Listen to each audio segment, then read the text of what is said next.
दोस्तों स्वागत है आपका मेरे YouTube चैनल इंग्लिश बाबू पर। और आज मैं फिर हाजिर हूँ आपके साथ एक नया वीडियो लेकर। और दोस्तों आज जो वीडियो मैं आपके लिए लेकर आया हूँ ये एक इंग्लिश पैराग्राफ से रिलेटेड एक टॉपिक है। और दोस्तों आमतौर पर जो मैं वीडियो लेकर आता हूँ उसमें मैं इंग्लिश स्टोरी को हिंदी में ट्रांसलेट करता हूँ, लेकिन आज का जो वीडियो है दोस्तों काफ़ी स्पेशल वीडियो है, क्योंकि आज मैं कोई इंग्लिश की स्टोरी नहीं लेकर आया हूँ दोस्तों। आज मैं लेकर आया हूँ एक इंग्लिश का paragraph.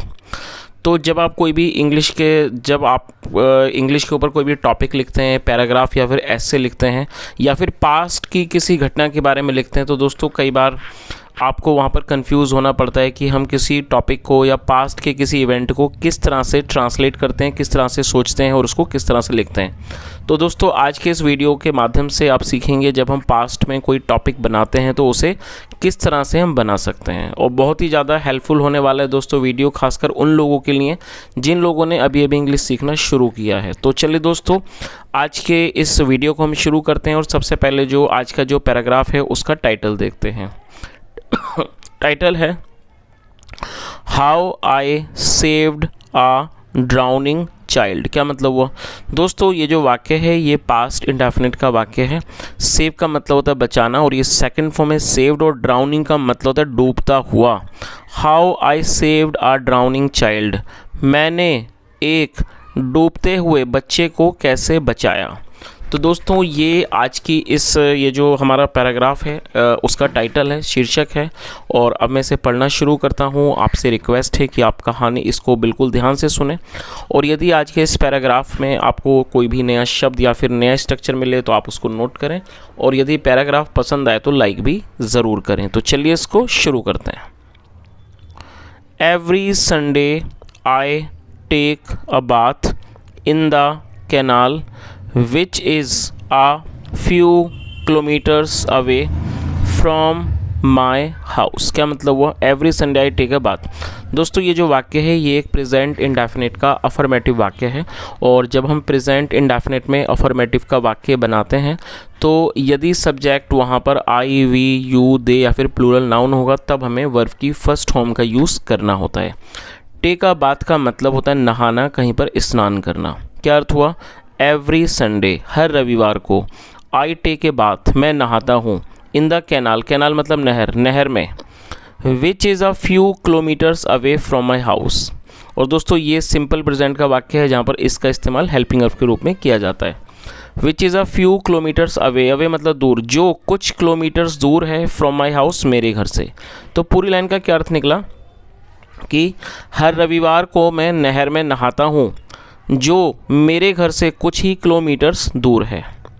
Before going to the canal I have a walk in the garden which lies adjacent to the canal. क्या अर्थ हुआ? Before going to the canal, before मतलब पहले। और दोस्तों ये भी ध्यान रखें कि जब हम बिफोर या आफ्टर का प्रयोग करेंगे उसके बाद हमेशा ही फोर्थ फॉर्म लगाई जाती है। Before going to the canal, canal मतलब नहर, नहर पर जाने से पहले। I have a walk, walk मतलब टहलना, कि मैं टहलता हूँ, इन द गार्डन बगीचे में, विच लाइज जो कि पड़ता है, एडजेसेंट टू कैनाल जो नहर के बगल में, बाजू में, बगल में पड़ता है। एडजेसेंट का मतलब होता है बगल में या फिर सटा हुआ।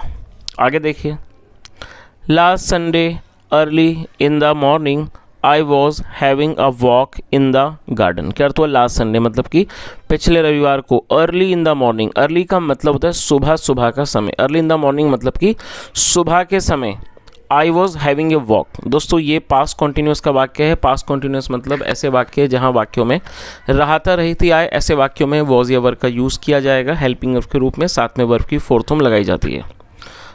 तो क्या अर्थ हुआ? Last Sunday early in the morning मतलब पिछले रविवार को सुबह, सुबह में। I was having a walk मैं टहल रहा था, इन द गार्डन बगीचे में। I heard a loud cry from outside the garden. दोस्तों ये पास इंडेफिनिट का ही वाक्य है जहाँ पे सेकंड फॉर्म लगाई जाती है। हियर मतलब सुनना और ये सेकंड फॉर्म है। लाउड का मतलब होता है ऊंची। I heard a loud cry मैंने एक ज़ोर की चीख सुनी, from outside the garden, garden के बाहर से, बगीचे के बाहर से मैंने एक चीख सुनी। आगे देखिए, it had come from the canal side. दोस्तों ये जो वाक्य है ये पास्ट परफेक्ट का वाक्य है। पास्ट परफेक्ट का अर्थ होता है पास्ट में किसी क्रिया का पूरा होना पाया जाना, और पास्ट परफेक्ट के वाक्यों में हैड का यूज़ हेल्पिंग वर्ब के रूप में करते हैं, साथ में थर्ड फॉर्म लगाई जाती है। और दोस्तों यहाँ ये जो इट है ये सब्जेक्ट के रूप में इसको यूज़ किया गया है, जो कि एक प्रोनाउन है। प्रोनाउन का मतलब होता है जहाँ हम सब्जेक्ट को मेंशन ना करके उसके बदले किसी और शब्द को लिखते हैं, उसे प्रोनाउन कहा जाता है, जिसकी हिंदी होती है सर्वनाम। तो ये जो इट है ये इस क्राई के लिए यूज़ किया गया है। इट हैड कम, ये आई थी, फ्रॉम द कैनाल साइड, ये नहर की तरफ से आई थी। It was the cry of an old women, ये एक बूढ़ी महिला की चीख थी। Who seemed to be in great distress, दोस्तों सीम का मतलब प्रतीत होना, लगना, जो कि लग रही थी, to be in a great distress, जो कि एक बहुत बड़े संकट में प्रतीत हो रही थी। आगे देखिए,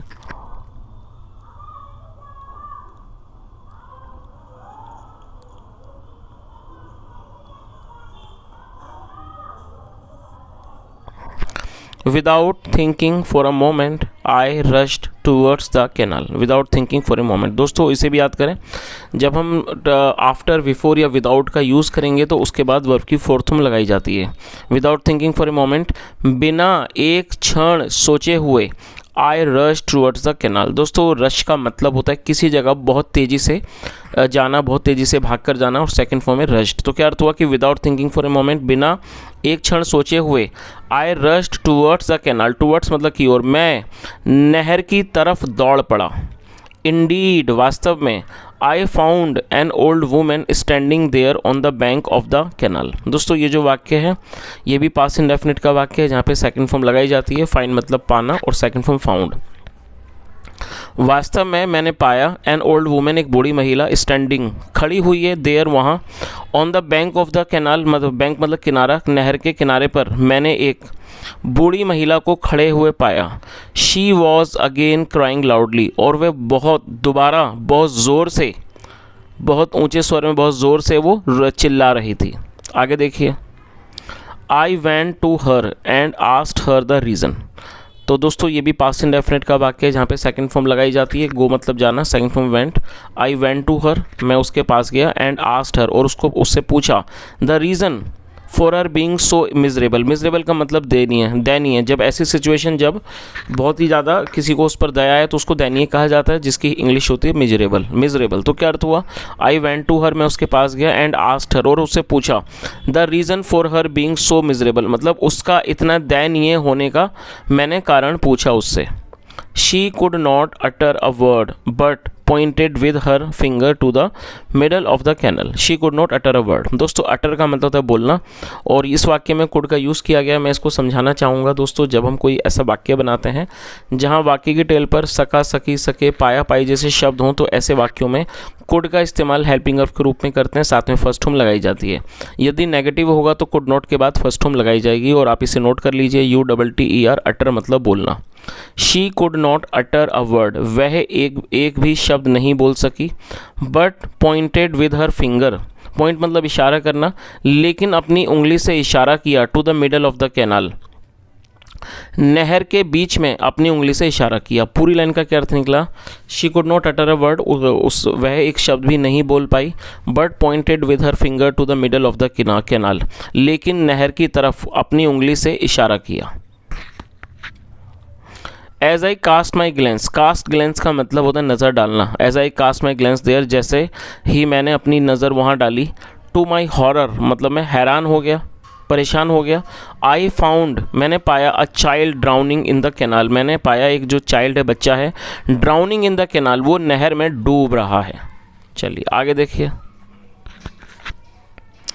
विदाउट अ मोमेंट्स हेजिटेशन, और दोस्तों मोमेंट के बाद एपिस्ट्रोफी एस है, जिसका अर्थ होता है काकी के। इसका यूज़ ये है कि जब हम किसी भी चीज़ या व्यक्ति के साथ कुछ जोड़ते हैं तो उसके लिए एपिस्ट्रोफी एस का यूज़ किया जाता है। हेजिटेशन नाउन है, जिसका मतलब होता है झिझक। विदाउट ए मोमेंट्स हेजिटेशन, बिना एक पल की झिझक के साथ के बिना, आई जम्प्ड इनटू द कैनाल, मैं नहर में कूद गया। फॉर्चुनेटली मतलब होता है भाग्य से, और ये एडवर्ब है। एडवर्ब का मतलब ऐसा शब्द जो किसी वर्ब की विशेषता के बारे में बताती हो। फॉर्चुनेटली मतलब भाग्य से या भाग्यवश। आई हैड लर्न स्विमिंग, मैंने, और दोस्तों यहाँ हेड के साथ थर्ड फॉर्म है, लर्न मतलब सीखना, थर्ड फॉर्म लर्नड। तो इसका क्या अर्थ हुआ, fortunately I had learn swimming, मतलब क्या हुआ कि भाग्य से मैंने स्विमिंग सीखी हुई थी and was quite good at that, और मैं इसमें काफ़ी अच्छा था। चलिए आगे देखिए।